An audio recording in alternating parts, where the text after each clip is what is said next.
Sakana. Nah, jadi seperti janjiku sebelumnya, jadi kita bahas lagi mengenai animenya dari Licorice Recoil untuk episode keempat dan mari kita coba cari-cari hal menarik yang ada di episode keempatnya kemarin gitu. Ya jadi setidaknya itu ada beberapa hal menarik di episode keempat dari animenya Licorice Recoil dan yang pertama itu adalah mengenai si Chisato. Ya, jadi Cisato di episode keempat ini tuh diceritakan kalau dia itu memang nggak terlalu jago dalam hal menembak, maka dari itulah dia mencoba untuk mendekati musuh gitu kan saat pertarungan.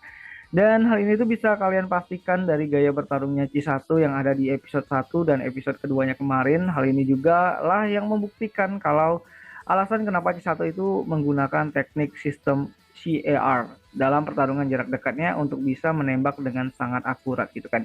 Jadi semakin dekat dia kepada musuh, dia jadi semakin akurat dalam menembak gitu kan. Dan hal ini itu didukung sama kemampuannya yang bisa menghindarin beberapa tembakan atau peluru yang dilancarkan oleh musuhnya dengan ya teknik ultra instinct atau bisa disebut spider sense lah. Ya, jadi ini emang nggak bisa dilakukan oleh semua orang. Jadi karena Chisato bisa menghindari semua peluru, jadi mendekat adalah pilihan yang sangat tepat. Tapi hal itu tidak bisa dilakukan oleh si Takina ataupun orang lain gitu kan. Dengan tingkat akurasi yang sangat buruk lah kalau menurut si Takina itu gitu kan.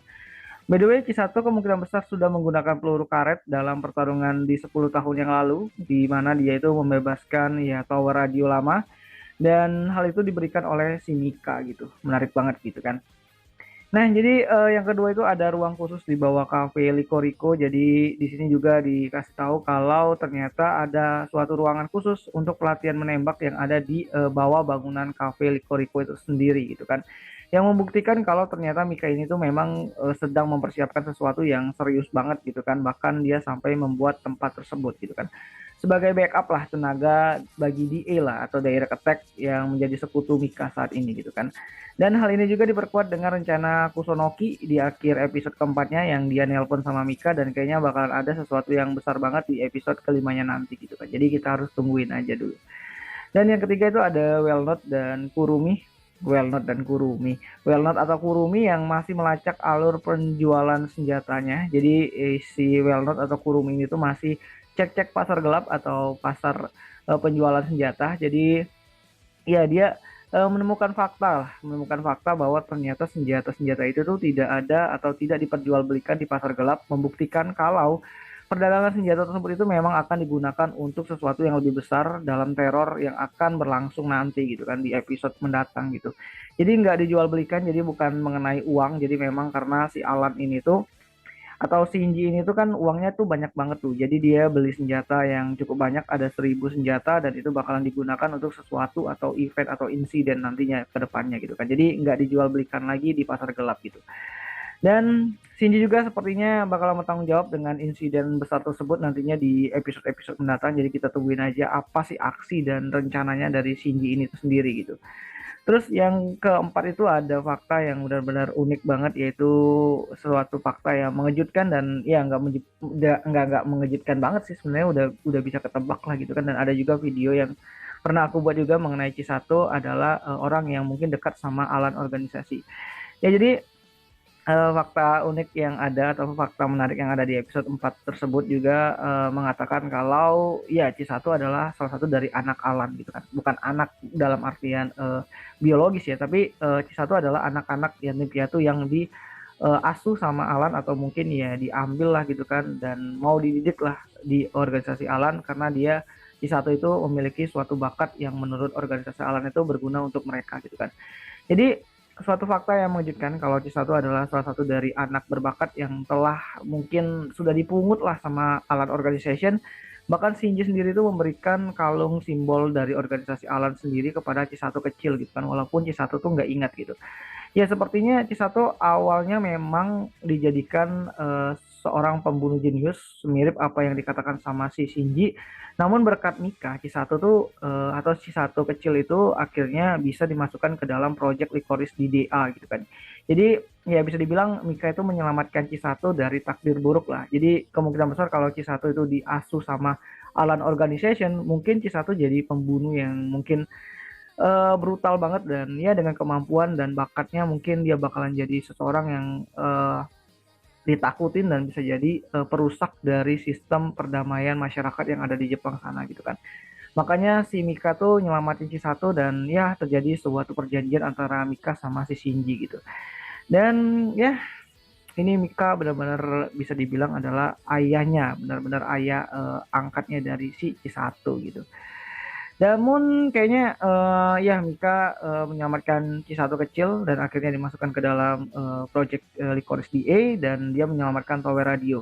Nah untuk timelinenya sendiri kayaknya Chisato kecil itu dan Shinji itu sepertinya jauh sebelum Chisato menaklukkan gedung radio atau tower radio lama itu karena di 10 tahun yang lalu di mana saat Chisato itu menyelamatkan tower radio itu umurnya 10 tahun yang lalu itu umurnya baru 7 tahun dan 7 tahun tuh dia udah berada di A gitu kan. Jadi ya kemungkinan peristiwa pertemuannya Shinji sama Chisato itu jauh sebelum itu. Karena ya setelah insiden itu kan si Chisato tuh udah berada di A gitu kan, udah jadi agent Licorice-nya di A gitu. Nah, terus karena itulah mungkin apa ya di A dan Alan itu memiliki suatu apa ya pandangan yang mungkin beda banget dan ya karena merebutkan Chisato lah mungkin saat itu gitu kan walaupun nggak terdengar ke beberapa pihak gitu kan. Dan ya karena DA dan Alan juga sama-sama organisasi yang memungut yatim piatu, mungkin saja Shinji dan Mika melakukan perekrutan ataupun perebutan C1 pada saat dulu gitu kan dan hal itu merujuk kepada suatu perjanjian antara Mika dan Alan Organization atau Shinji lah lebih tepatnya gitu kan. Jadi kemungkinan Shinji ngasih C1 ke DA melalui si Mika tapi dia tetap jadi Licorice orang yang mungkin bakatnya tetap diasah sebagai Licorice atau pembersih atau pembunuh tapi mungkin karena Cisatu berada di Licorice itu sama aja menurut si Mika jadi Mika tuh bawa Cisatu keluar dari DA dan dia membuat Licorico dan ya si Chisato diajarin di sana atau dibimbing di sana gitu kan karena Chisato umur 7 tahun itu masih kecil banget dan masih perlu bimbingan jadi Mika mungkin keluar dari DA dan mengasuh si Chisato dan beberapa orang seperti Mizuki juga di situ kan. Dan ya ini benar-benar sangat menarik banget gitu kan. Dan ya yang hal yang menarik lagi itu adalah munculnya musuh baru yang bernama Majima. Nah, jadi ini muncul dia di episode 4 di bagian akhir dan ya dia tuh sifatnya masih apa ya, dibilang itu ada psikopatnya gitulah. Jadi menurutku Majima ini tuh bukanlah orang lain, melainkan salah satu orang yang berada di luar lingkupnya si Alan. Jadi ya mungkin orang suruhannya dari Shinji yang membuat suatu teror lah kepada masyarakat gitu kan, terutama di kota Tokyo gitu kan. Dan ya karena si Majima ini tuh juga terlibat dalam transaksi penjualan senjata di episode pertamanya dan itu udah hampir dikonfirmasi sama si Kurumi atau Wellnot dan mungkin kedepannya kita bakalan nerima hasil dari investigasi ataupun penyelidikan dari si Wellnot atau si Kurumi ini gitu kan mengenai si Majima. Nah, Majima ini tuh memiliki koneksi lah sama Shinji karena ya kita bisa lihat kalau Majima itu telah disiapkan beberapa senjata untuk keperluannya, terutama untuk penyerangan di kereta bawah tanah di episode keempat kemarin yang menewaskan begitu banyak Licorice rang 3 gitu kan dan itu sangat benar-benar brutal banget gitu kan. Terus adanya kelompok lain lah yang membuat kegaduhan. Jadi bukan hanya Majima aja ataupun Alan aja gitu kan. Jadi jika kalian perhatikan walaupun cuma sebentar atau sekilas, ya Majima tuh memeriksa aksinya di media sosial lah.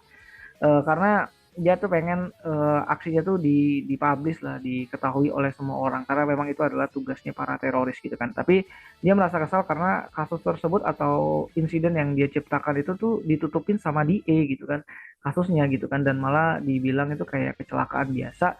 Ya walaupun sekilas kalian bisa lihat di HP-nya si Majima tuh ada beberapa berita di atas sebelum Majima cari berita tentang dia itu ada beberapa kegaduhan yang diciptakan oleh beberapa kelompok di publik gitu kan di publik masyarakat Jepang. Jadi kayaknya bakalan banyak kelompok-kelompok kejahatan yang masih beredar dan bukan hanya kelompoknya dari si Alan aja gitu kan ataupun kelompoknya dari si Majima gitu. Dan ini menarik banget karena si Majima bakalan yang namanya itu merencanakan sesuatu yang begitu besar lagi dan itu berkaitan sama tower radio lama gitu. Dan apakah bakalan chaos, bakalan menarik nih. Nah jadi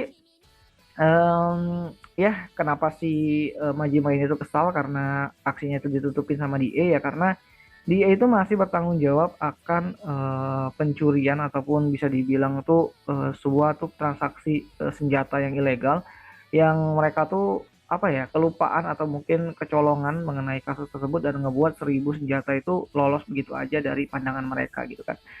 Ya jadi ini masih berkaitan sama yang namanya itu episode kesatunya kemarin gitu.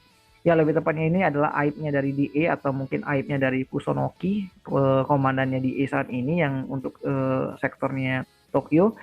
Dan akhirnya harus minta tolong lah sama Mika sama Chi-1 lagi lah. Seperti apa yang ada di episode 4-nya di akhir, si Kusonoki tuh nelpon Mika buat ya sesuatu yang mungkin bakalan direncanakan di episode 5-nya nanti. Ya, banyak korban ya, banyak korban banget yang terjadi di episode keempat ini, terutama untuk Licorice Rang 3 sebagai Licorice pelayan publik. Jadi seperti yang kita duga kalau ternyata Rang 3 ini tuh benar-benar adalah Licorice yang benar-benar disiapkan untuk pelayanan publik, untuk kayak kegaduhan, terus copet, terus rencana apa ya, pembunuhan dan segala macem gitu kan. Dan makanya itu kita nggak bisa lihat Rang 2 sama Rang 1 di kasus penyerangan di kereta bawah tanah tersebut gitu kan. Dan mungkin karena ini berkaitan sama penjualan atau transaksi senjata yang ada di episode 1, kemungkinan kedepannya kita bakalan lihat kolaborasi antara Rang 3 sama Rang 2 dan 1 yang bakalan mungkin ikut membantu dalam proses pencegahan aksi dari si Majima ini gitu kan. Dan ya, ini merupakan ancaman publik si Majima ini. Jadi kita bakal lihat nanti Rang 3 bakal kerjasama sama Rang 1 dan Rang 2. Mungkin C1 sama Takina juga bakal ikut join untuk ngebantu DE untuk menghentikan aksinya dari si Majima berikutnya gitu. Terus ada apa ya, teori panggung nih, ini menarik banget nih. Ada yang komen kemarin dan ngasih tahu kalau ada teori panggung mengenai C1 dari Alan lah gitu. Jadi Alan itu sengaja melakukan sesuatu dengan beli senjata terlalu banyak gitu kan, 1000 senjata, terus dia mau buat kegaduhan agar Ki-1 ini tuh bisa menghentikan dan menjadi hero gitu kan. Jadi dia pengen banget Ki-1 ini tuh jadi pahlawan lah dan dikenal sama banyak orang. Seperti apa yang dikatakan sama si Shinji di episode 4 tersebut gitu kan. Jadi kalau menurutku sih ini terlalu ekstrim karena ya karena hanya untuk memperkenalkan C1 ke seluruh dunia aja tuh membutuhkan atau membuat C1 ini tuh menjadi incaran banyak orang gitu kan. Jadi kalau C1 tuh berhasil yang namanya itu menggagalkan serangan dari teroris, tentu saja dia tuh bakalan jadi incaran oleh banyak pihak atau organisasi kejahatan lainnya gitu kan karena terkenal gitu kan. Jadi mudah dicari dan mudah dilacak dan itu juga membahayakan Riko-Riko dan orang-orang yang ada di sekitar C1 gitu. Dan bukan malah membuat si C1 ini tuh menjadi terkenal gitu kan. Ya mirip-mirip ya apa ya, kau memperkenalkan hero-mu dan ternyata itu orang jahat itu udah merencanakan bahwa ini harus dilakukan sesuatu lah sama C1 kayak ditangkap atau segala macam. Jadi karena ya dipublish ya mudah banget gitu kan orang lain tuh untuk tahu mengenai C1 gitu. Dan hal yang paling masuk akal sih membuatku ya skenario C1 berpihak kepada Alan sih sebenarnya. Karena menjadikan pembunuh jenius seperti apa yang dikatakan Shinji pada Mika, kayaknya C1 tuh benar-benar disiapkan sebagai orang yang mungkin apa ya, mentalnya bakalan diaduk-aduk sama si Alan, baik itu karena kedekatan emosional karena C1 benar-benar nyariin si orang yang ngasih kalungnya yaitu Shinji, dan mungkin Shinji akan memanfaatkan momen tersebut untuk bisa ngerekrut C1 jadi anggota dari Alan Organization gitu kan. Ya jadi kita tunggu aja lah nanti karena bakalan menarik banget dan Mika juga nggak bakalan tinggal diam. Jadi Mika sama Dia bakalan coba untuk nyelamatin C1 juga kayaknya. Karena ya karena itulah C1 tuh sebenarnya tuh nggak harus jadi pembunuh. Ya jadi kalau bisa diambil kesimpulannya kalau saja gitu kan C1 itu berhasil direkrut sama Alan Organization, kemungkinan C1 itu menjadi pembunuh yang sangat brutal lah gitu kan. Tapi karena Mika itu berhasil ngebuat C1 tuh masuk ke dalam project Licorice yang ada di DA, itu ngebuat C1 itu bisa ya setidaknya itu selamat lah dari takdir yang buruk tersebut gitu kan. Walaupun ya di Licorice juga dia ngebunuh orang dan akhirnya Mika cabut gitu kan buat Licorico dan di situ dia ngebimbing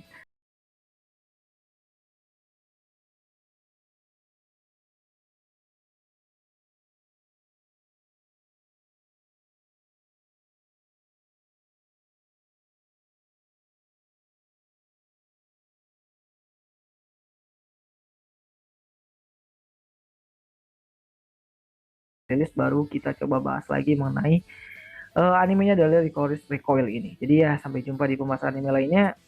Dan kalau kalian punya teori lain dan kalian punya masukan dan kalian punya hal-hal yang mungkin ingin kalian sampaikan, kalian bisa tulis di kolom komentar mengenai animenya Licorice Recoil ini. Dan ya, sampai jumpa di pembahasan anime lainnya. Jani.